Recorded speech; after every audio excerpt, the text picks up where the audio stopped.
یہ تیری تقدیس بیان کرنے کے لیے، تیری پاکی بیان کرنے کے لیے تو کیوں انسان کو بنا رہا ہے؟ تو انسان کو کیوں تخلیق کر رہا ہے؟ ہم یہ سب کام کرنے کے لیے کافی ہیں۔ تو اللہ نے فرمایا تم وہ نہیں جانتے جو میں جانتا ہوں۔ تو دوستو،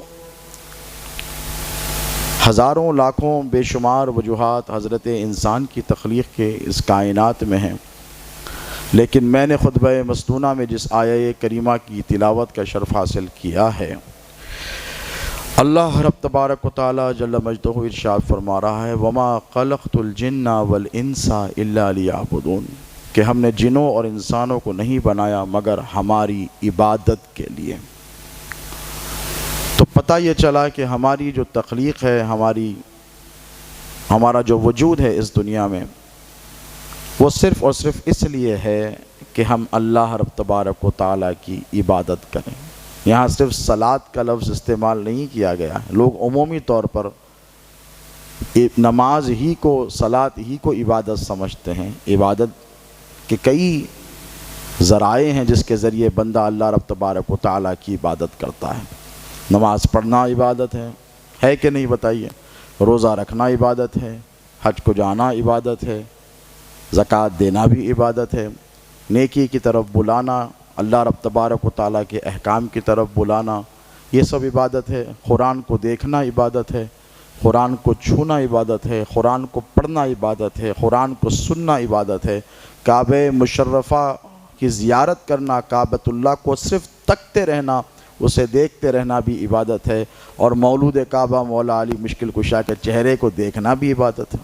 یہ بھی اللہ کے رسول کا ارشاد ہے النظر الی وجہ علی عبادت، کہ علی کے چہرے کو دیکھنا بھی عبادت ہے۔ تو صرف نماز ہی کی طرف آپ عبادت کو محدود اور لمیٹڈ نہیں کر سکتے، اس کی بہت ساری مثالیں آپ کی خدمت میں پیش کی جا سکتی ہیں۔ انسان یقیناً اللہ جل مجدہ کی تخلیقات میں جو اللہ نے ساری مخلوقات بنائی ہے، اس میں سب سے احسن اور سب سے خوبصورت ہے۔ اللہ نے اس کے حسن کی گفتگو فرمائی، اس کو جو نعمتیں دی اس کے بارے میں ارشاد فرمایا۔ مگر مسئلہ یہ ہے کہ ہم اللہ رب تبارک و تعالیٰ کے کس قدر شکر گزار ہیں، احکام الہی کے کس قدر پابند ہیں، یا پھر یہ دیکھا جائے کہ آیا کہ ہم اللہ رب تبارک و تعالیٰ نے جس مقصد کے لیے ہم کو اس دنیا میں بھیجا ہے، پیدا فرمایا ہے، یہ جان دی، یہ جسم دیا، یہ آنکھیں دی، یہ سانسیں دی، یہ تمام نعمتوں سے سرفراز فرمایا، کیا ہم اس کا حق ادا کرنے میں کچھ حد تک، بہت حد تک تو نہیں کہوں گا، کچھ حد تک بھی کامیاب ہو رہے ہیں کہ نہیں؟ کیا ہم نے پلٹ کر دیکھا ہے کہ اللہ نے ہم کو تخلیق فرمایا تو اس کے پیچھے کیا وجوہات تھی؟ ہم نے کبھی اس پر غور و فکر کیا ہے؟ نہیں کیا ہے تو ہمیں کرنا چاہیے۔ اللہ نے قرآن مجید میں بارہا صاف الفاظ میں ارشاد فرمایا افلا تدبرون افلا تفکرون، تم غور کیوں نہیں کرتے، تم تدبر کیوں نہیں کرتے؟ ہم نے یہ کام علماء کے حوالے، مشائخ کے حوالے، اولیاء کے حوالے کر دیا۔ اللہ نے تو گفتگو جو قرآن مجید میں فرمائی تو سب کو سبجیکٹ بنایا۔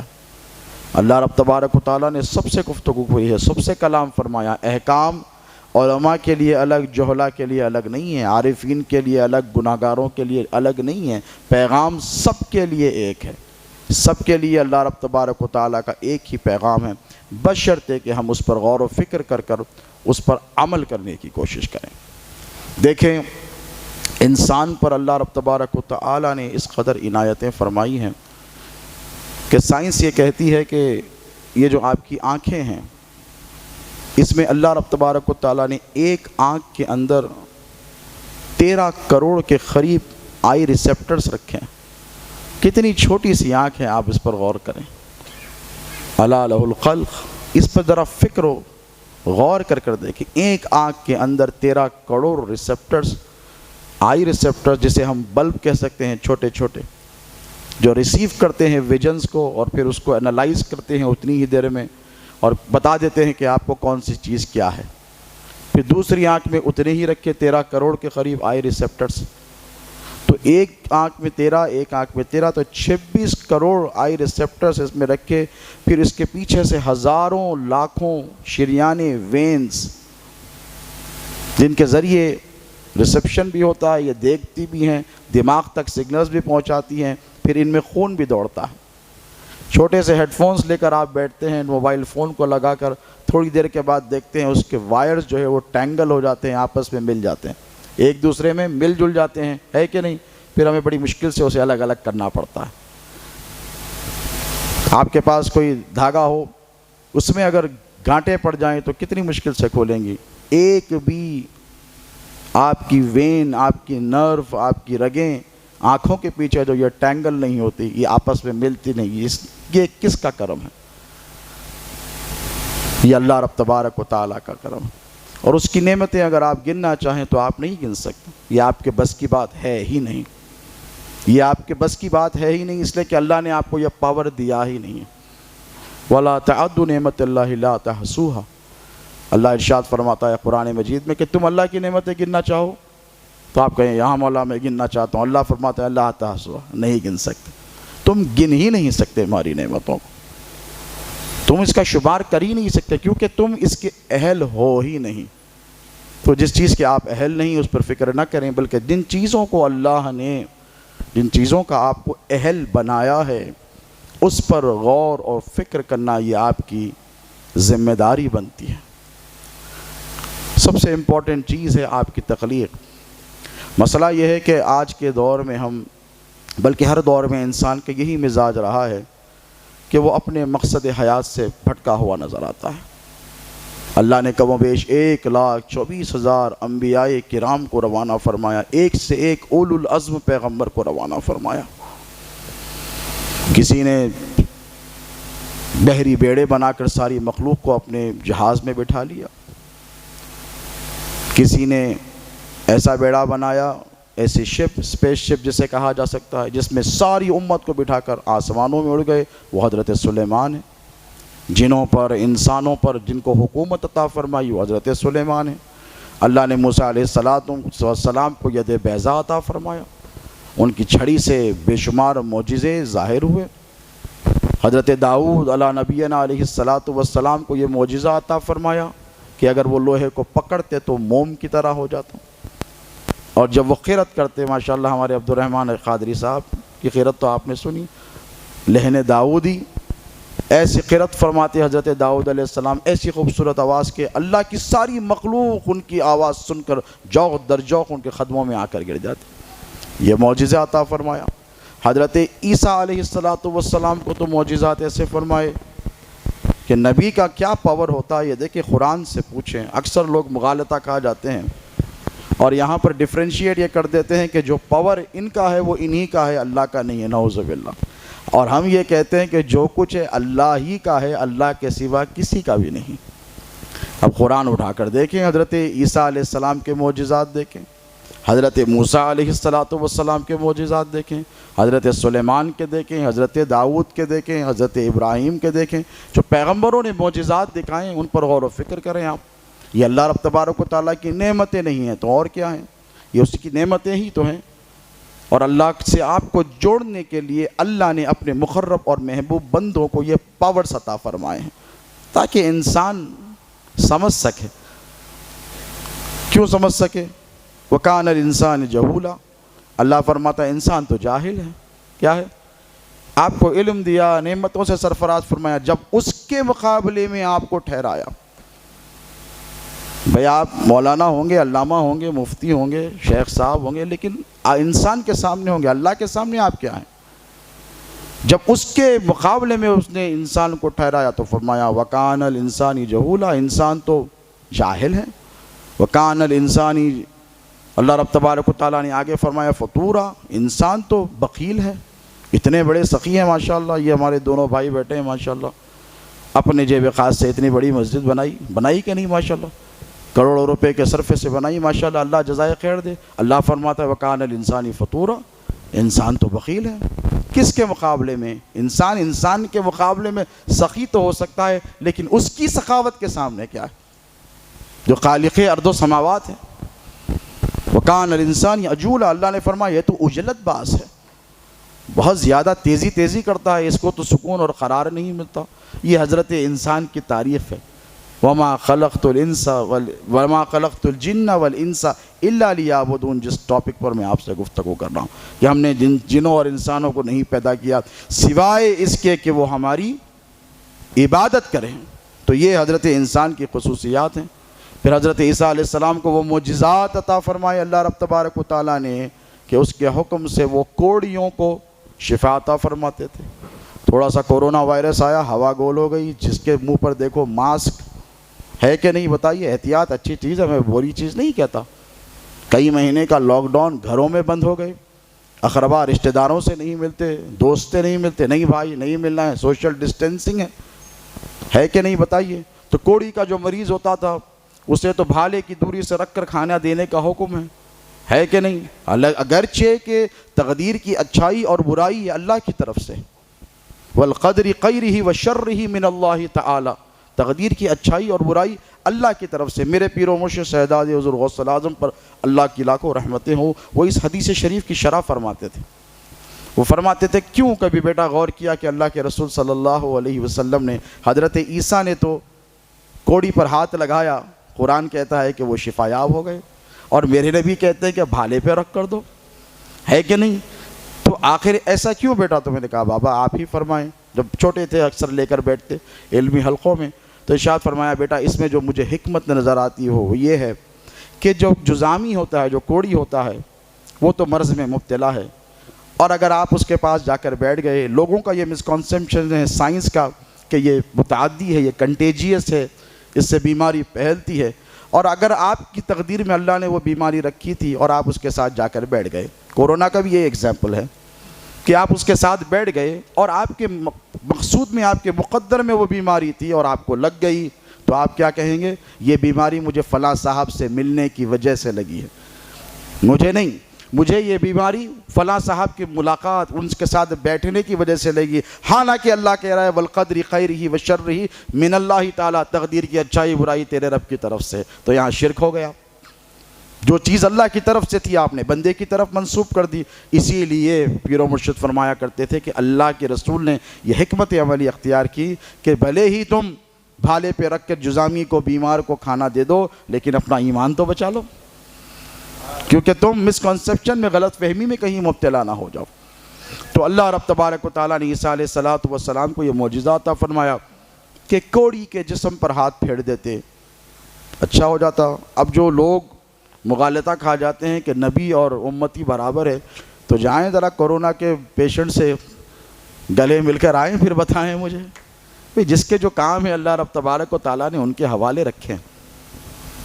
پھر ہمارے نبی کا معاملہ آیا تو اللہ نے پیغمبروں کو جتنے معجزات عطا فرمائے وہ سارے معجزات کو جمع کر کر میرے نبی کی ذات میں سمو دیے۔ ان سب آدم سے لے کر عیسیٰ تک، بھائی معجزات کا انکار کریں گے آپ؟ قرآن میں بھائی اولیاء اللہ کی کرامتوں کا آپ انکار کر سکتے ہیں جناب پیر، معجزات کا انکار تو کوئی بھی نہیں کر سکتا مسلمان۔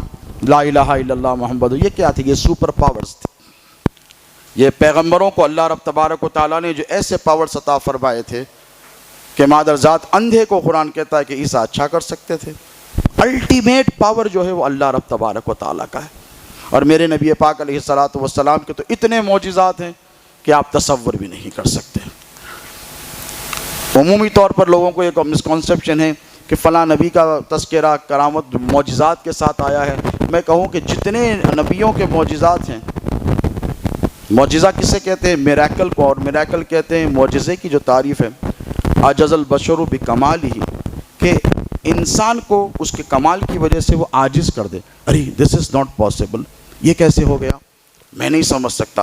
آپ جو نہیں سمجھ سکتے، جسے انڈرسٹینڈ نہیں کر سکتے، اسی کو معجزہ کہتے ہیں، اسی کو کرامت بھی کہا جاتا ہے۔ تو دوستو، یہ تو نعمتیں ہیں اللہ رب تبارک و تعالیٰ کی جو سبحانہ و تعالیٰ نے ودیعت فرمائی ہیں اپنے پیغمبروں میں تاکہ آپ سمجھ سکیں۔ اس کے بعد بھی حضرت انسان کا یہ عالم ہے، ماننے کو تیار نہیں ہے، سمجھنے کو تیار نہیں ہے۔ کیسے کیسے معجزے، حضور کے ہاتھوں میں کنکریوں نے کلمہ پڑا پھر بھی نہیں مانے۔ اب اگر آج نہیں مانتے ہیں کوئی میرے نبی کے اختیارات، تو میں کہتا ہوں کہ بھئی ان کے بڑے بڑے نہیں مانے، چھوٹے نہیں مانے تو کیا تعجب کی بات۔ ہاتھوں میں کنکریوں نے، سنگریزوں نے نبی کے نام کا کلمہ پڑھا، نہیں مانا۔ حضور نے ڈوبے ہوئے سورج کو مقام صحبہ میں مولا علی مشکل کشا کے لیے لوٹا دیا، نہیں ماننے والوں نے نہیں مانا، کیونکہ ان کے اوپر اللہ نے حجابات رکھ دیے ہیں، یہ دیکھ کر بھی نہیں مان سکتے۔ اور ہمارا یہ معاملہ ہے کہ قربان جائیں اللہ کے رسول علیہ الصلاۃ والسلام کی محبت پر، کہ آقا کریم علیہ الصلاۃ والسلام نے ہم سے اتنی محبت فرمائی ہے کہ صحابہ حضور کی محفل و مجلس میں تشریف فرما ہیں، اللہ کے رسول علیہ الصلاۃ والسلام نے ارشاد فرمایا کہ مجھے ان سے بڑی محبت ہے جو مجھے بغیر دیکھے مانیں گے۔ صحابہ نے کہا یا رسول اللہ ہم بھی تو ہیں، لیکن حضور نے فرمایا ان کے ایمان کی پختگی کی میں بشارت دیتا ہوں، آپ کے ایمان کی۔ کیوں؟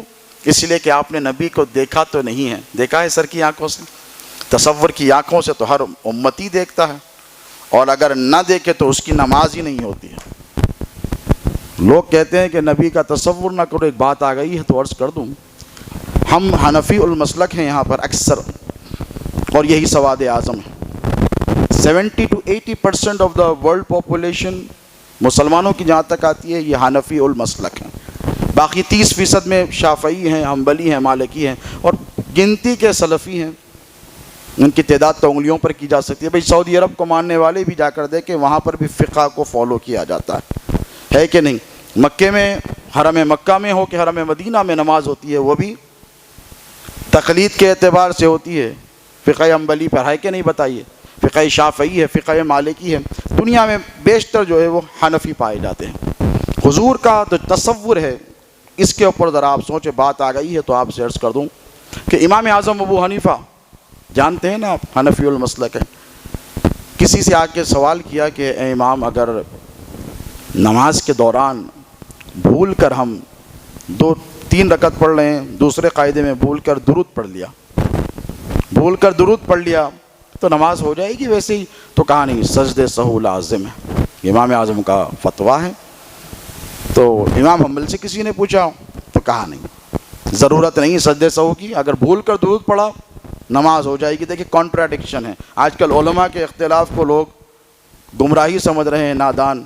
بھئی ائمہ فقہ میں جب اختلاف ہو سکتا ہے تو آج کی کسی گلی کی یونیورسٹی کے شخص سے اگر کسی مشائخ زادے نے، کسی عالم نے اختلاف کر لیا تو کیا بری بات ہو گئی، ہے کہ نہیں؟ امام اعظم کے شاگردوں نے امام اعظم ابو حنیفہ سے اختلاف کیا، اختلاف ہی تو علم ہے، علم جاننے کے لیے اختلاف کرنا پڑے گا، پھر اس میں ریزننگ آئے گی، پھر وجوہات آئیں گی۔ یہ بہت دقیق ٹاپک ہے، انشاءاللہ اس پر کبھی اور گفتگو ہوگی۔ تو امام اعظم نے کہا کہ درود اگر بھول کر پڑھو تو سجدہ سہو کرنا پڑے گا۔ سوئے حضور خواب میں تشریف لائے اور پوچھا کہ اے ابو حنیفہ یہ کیا کروایا؟ کہا یا رسول اللہ میں نے کیا کیا؟ تو کہا کہ تو نے نماز میں مجھ پر اگر کوئی بھول کر درود پڑھے تو تو نے کہا کہ سجدے سہو اس پر لازم ہے، سجدے سہو کرنا پڑے گا۔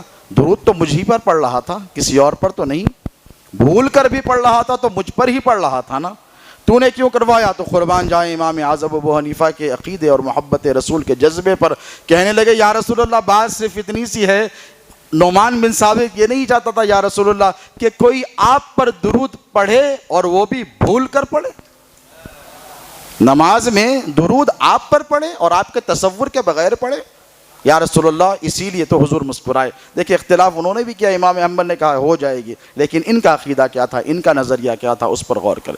تو پتہ کیا چلا کہ نماز پڑھ رہے ہیں، خدا کے تصور ہے مصطفیٰ کا، اور اگر نہ ہو تو پھر نماز ہی قبول نہیں، حنفی المسلک لوگوں کے لیے۔ تو یہ ہے حب رسول۔ تو دوستو انسان کی جو تخلیق ہے اس کی کئی وجوہات ہیں، اور سب سے امپورٹنٹ جو اللہ رب تبارک و تعالیٰ نے حضرت انسان کی تخلیق کا جو کانسیپٹ بتایا ہے، وَمَا خَلَقْتُ الْجِنَّ وَالْإِنسَ إِلَّا لِيَعْبُدُونَ، ہم نے تمہیں پیدا نہیں کیا جنوں اور انسانوں کو سوائے اس کے کہ وہ ہماری عبادت کریں۔ اور عبادت کیسی کریں؟ عبادت ایسی کریں کم از کم جو احسان کی تعلیم میرے اور آپ کے نبی پاک علیہ الصلاۃ والسلام نے دی ہے۔ ایسے نہیں کہ جب جب جالی آئے نماز پڑھے چلے گئے۔ عمومی طور پر میں دیکھتا ہوں نوجوانوں کو بڑی جلدی ہوتی ہے، وَكَانَ الْإِنسَانُ يَجُولُ، اللہ نے فرمایا انسان تو بہت زیادہ عجلت پسند ہے، تیز تیز نماز پڑھے بھاگ گئے۔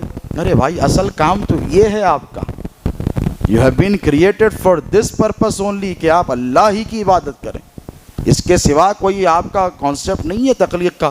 یہی وجہ، مگر تیزی یہیں پر، سارے کام اطمینان سے کریں گے، ایک ایک گھنٹہ موبائل فون میں سوشل میڈیا پر خراب ہوگا، لیکن نماز کے لیے، مسجد کے لیے، بیٹھنے اللہ کے ذکر و اذکار کے لیے وقت نہیں ہے. یہیں پر اجلت کر بھاگ جاتے ہیں حضرت انسان. حضور اقدس صلی اللہ تعالیٰ علیہ وسلم مسجد نبوی میں تشریف فرمائے، اور میرے نبی نے دیکھا ایک شخص آئے، صحابی رسول، صحابی تھے، آج کا کوئی مصلی نہیں، حضور کی صحبت یافتہ تھے، آئے اور بہت تیزی سے نماز پڑھی، جیسے آج کل نوجوان پڑھتے ہیں جب اور کوئی تیاری نہیں نماز کے لیے. مسئلہ تو سب سے بڑا یہ ہے کہ اگر آپ شادی ولیمے میں جائیں، ماشاء اللہ زبردست تیاری کریں گے، بیگم سے کہیں گے وہ سوٹ نکالو، وہ شیروانی نکالو، اس کو استری کرو، جوتا نکالو، اس کو پالش کرو، ساکس نکالو، پرفیوم نکالو، عطر نکالو، اچھی گھڑی نکالو. کیوں؟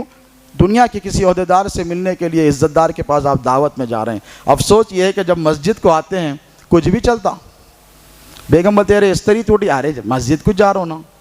اس کا وبال یہ آ رہا ہے دوستو کہ ہم جو ایسی حرکتوں پہ ملوث ہیں، میں یہ نہیں کہتا کہ بہت نئے نئے کپڑے پہن کے آئے، لیکن جب آئیں اللہ فرماتا ہے کہ مسجدوں کو زینت بخشا کرو.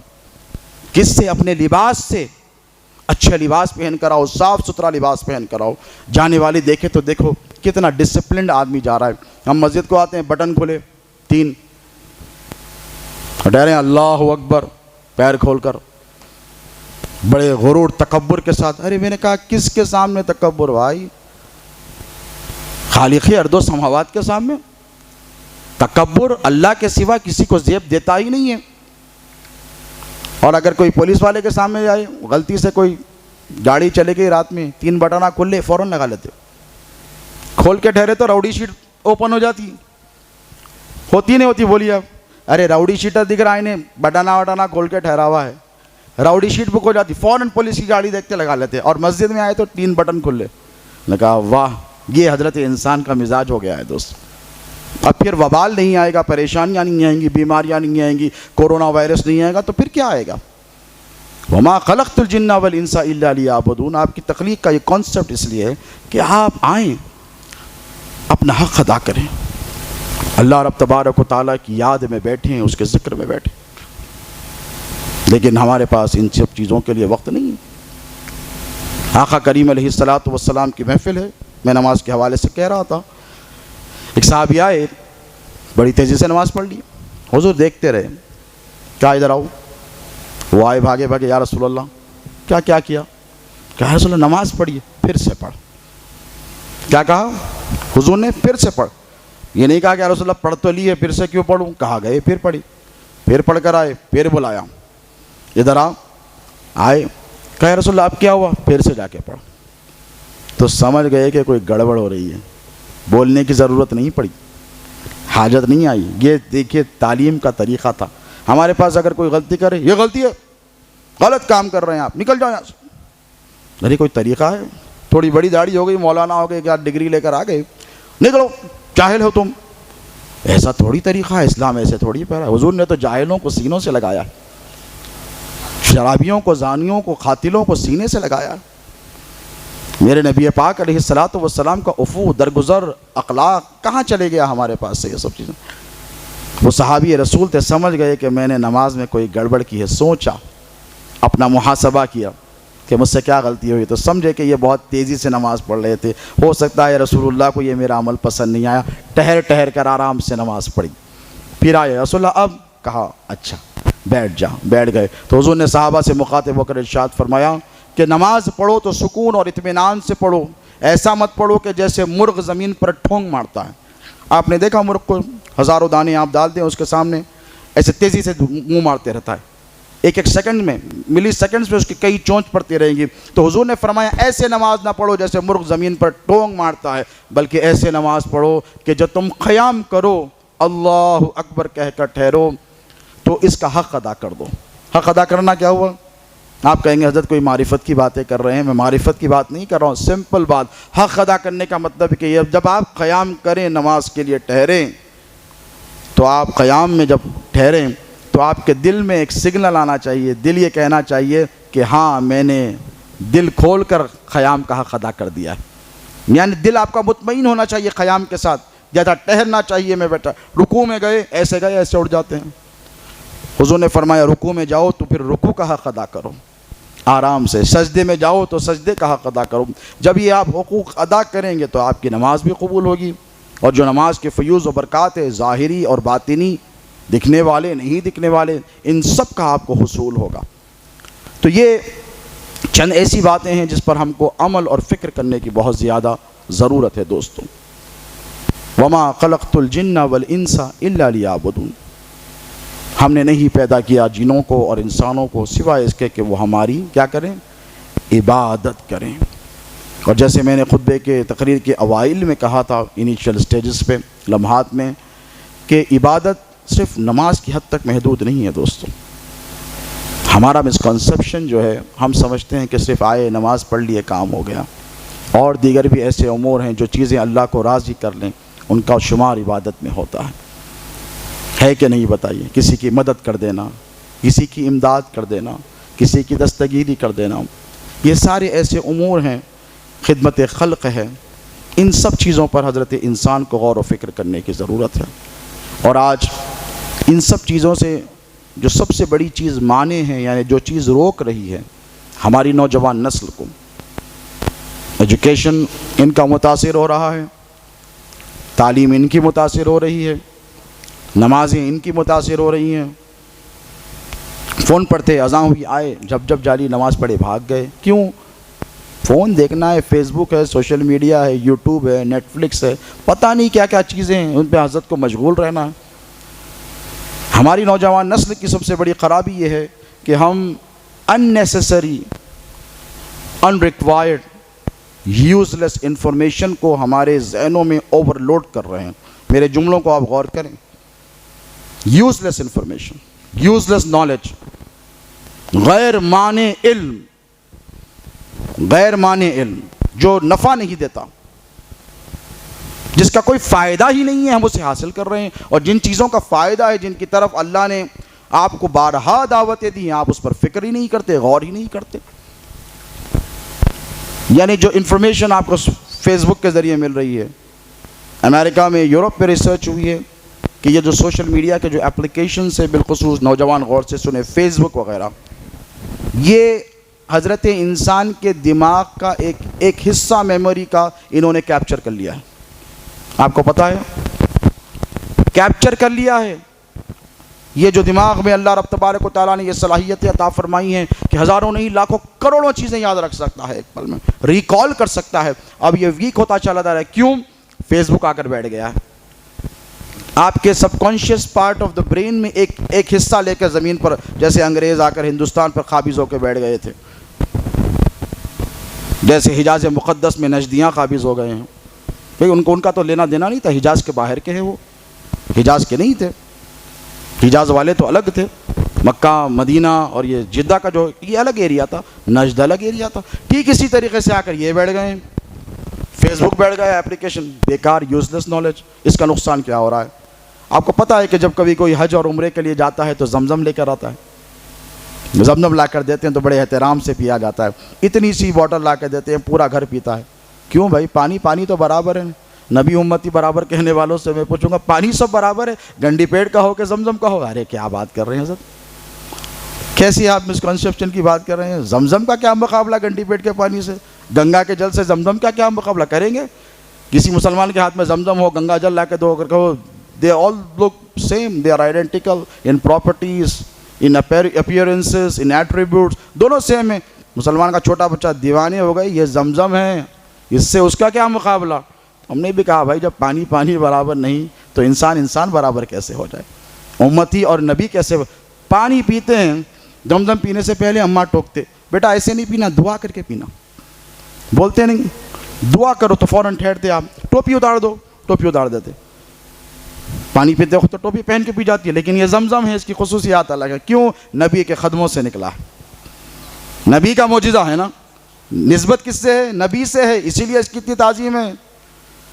ساری تعظیم ہے ٹوپی پہن کے. نماز کو آئے تو ٹوپی وغیرہ، ٹوپی کہاں ہے آپ کی؟ ٹوپی لے کے جاؤ بیٹا، نماز کی تعظیم ہے. لیکن وہ پانی پی رہے ہیں تو ٹوپی اتار دو، یہ الگ ادب ہے. یہ بتانے کے لیے کہ عام پانی نہیں پی رہا ہے.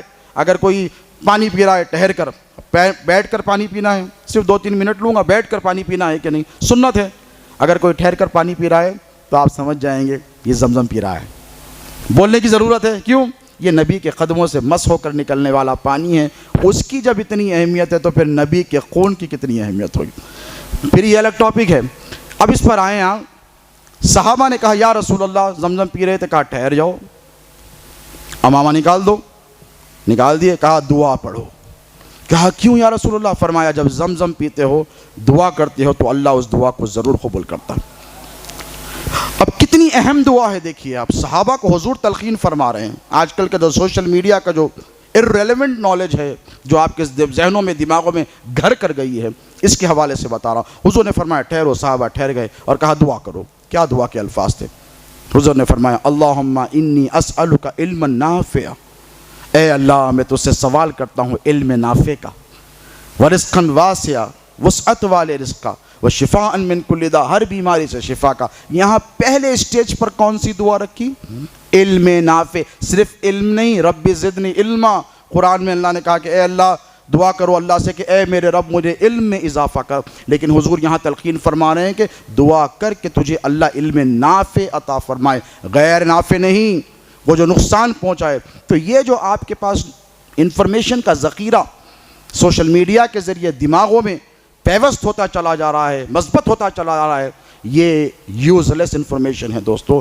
اس سے اللہ کے رسول علیہ السلام نے آپ کو منع کیا. کیوں؟ اسی لیے کہ پھر ہی آپ کی جو تخلیق کا مقصد ہے وما خلقت الجن والانس الا لیعبدون, اس سے آپ کو ہٹا دے گا, اس سے آپ کو دور کر دے گا. اور آپ کی جو تخلیق کا جو مقصد حیات ہے, جو آپ کی دنیا میں آنے کا جو اصل مقصد ہے اہم ترین, اس کو آپ پورا اور فلفل کرنے میں ناکام ہو جائیں گے. میں اللہ سے دعا کرتا ہوں کہ مولا کریمہ کار سازہ بندہ نوازہ, پروردگارہ جو کچھ کہا اور سنا گیا ہے کہنے سننے سے زیادہ ہمیں اس پر عمل کی توفیق عطا فرما, ہم سب پر فضل فرما, بیماروں کو شفا عطا فرما, بے عملوں کو عمل کی توفیق عطا فرما. اے اللہ جو کورونا وائرس کی بلا اور وبا میں مبتلا ہیں ان سب کو صحت اور عافیت عطا فرما, اور وہ زمین سے مولا تیرے نبی کی امت پر کرم فرما, اس بلا کا اس وبا کا خاتمہ فرما, راحت اور سکون کی زندگیاں پھر سے لوٹا دے, اطمینان کی زندگی عطا فرما, صحت اور سلامتی کی زندگی عطا فرما. اے اللہ اطاعت گزاریوں کی زندگی عطا فرما, تیرے حبیب پاک علیہ السلام کی سچی پکی اٹوٹ مستحکم غلامی عطا فرما, سنتوں پر عمل کرنے کی توفیق عطا فرما, مسلمانوں میں اتحاد اتفاق محبتیں عطا فرما, آپسی بھائی چارہ عطا فرما, مسلکی اختلافات کو مولا دور فرما, تیری اور تیرے نبی پاک علیہ السلام کی سچی غلامی اور سچی محبت عطا فرما. ہم سب کو ایک بنا اور ہم سب کو نیک بنا. وصلی اللہ تعالی علی خیر خلقہ سیدنا نبینا شفیعنا حبیبنا و مولانا محمد و آلہ و صحبہ اجمعین, وما علینا الا البلاغ المبین.